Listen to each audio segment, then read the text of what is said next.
Contrainte quotidienne, peur de l'oubli, c'est bon. Après des années de prise, vous en avez marre de la pilule et vous voulez un stérilet, mais lequel choisir, stérilet au cuivre ou stérilet hormonal?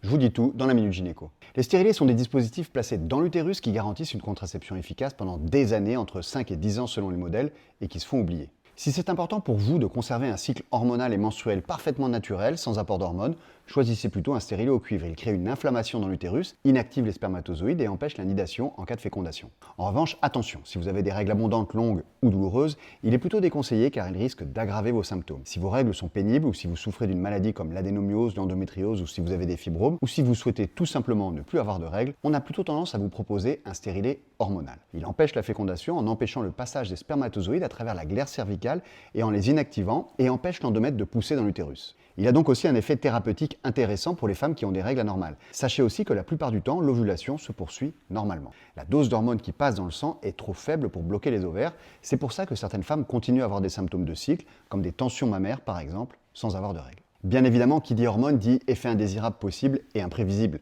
Le stérilet hormonal peut provoquer des saignements constants pénibles, aggraver une acné ou avoir un impact sur le poids ou la libido. Alors si le stérilet est une contraception qui vous intéresse, parlez-en avec la personne qui vous suit et choisissez celui qui a le plus de chances de vous convenir, avec ou sans hormones. À bientôt pour de nouveaux conseils gynécologiques.